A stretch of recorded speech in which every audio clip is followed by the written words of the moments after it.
ये स्नेक्स बगैर परों के हवा में कैसे उड़ सकते हैं?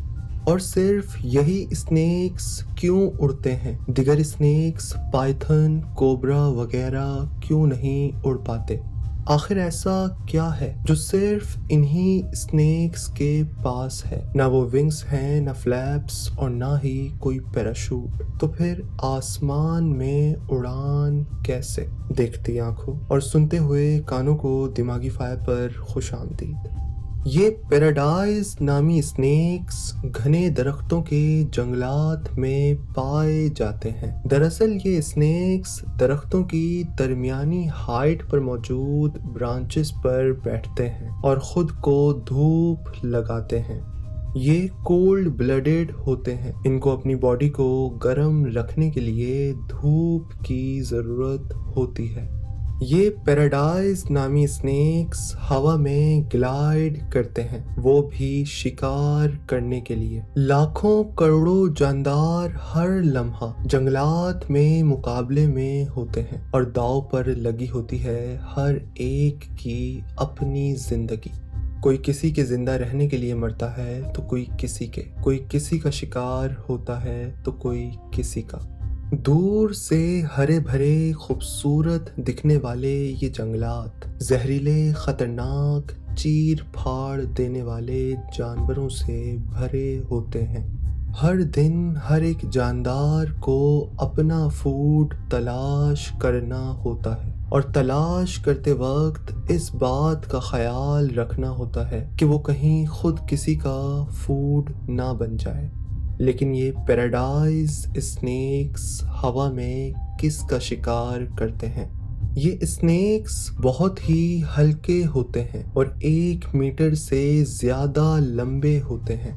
कलर और पैटर्न से ये पता लगता है कि ये स्नेक मेल है या फीमेल। पैराडाइज स्नेक्स की बॉडी के मसल्स बहुत ताकतवर होते हैं। दरख्त की टहनियों पर बड़ी मजबूती से ग्रिप बनाकर रेंगते हैं।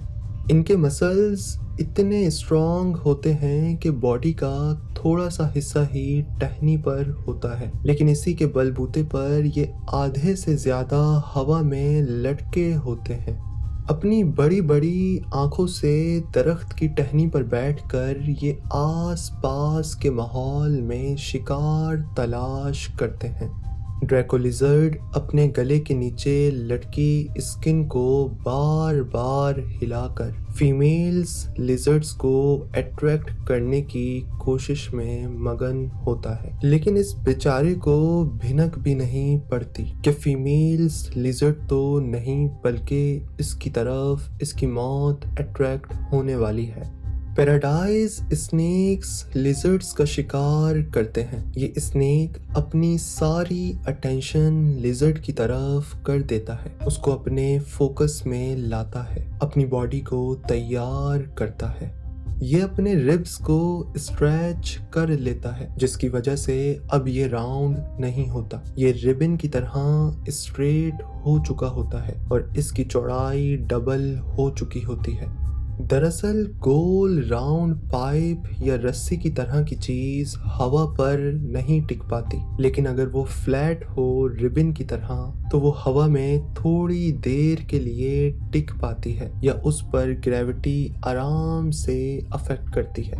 ये बिल्कुल इसी तरह है कि अगर हम पेपर की बॉल बनाकर उसे हवा में छोड़ें तो वो फौरन नीचे गिर जाएगी, लेकिन अगर उसी पेपर को हम फ्लैट शेप में हवा में छोड़ दें तो वो जमीन पर गिरने में काफी टाइम लेगा। इसीलिए पैराडाइज स्नेक्स अपने रिब्स को स्ट्रेच करते हैं, अपनी बॉडी को फ्लैट करते हैं ताकि वो काफी देर तक हवा में टिके रहें। स्नेक के मुंह में पानी आ चुका होता है, इसकी आंखों में शिकार होता है, इसकी बॉडी मूव करने के लिए तैयार होती है और फिर ये जोर से टहनी पर पावर अप्लाई करके खुद को हवा में पुश करता है और ग्लाइड करता है।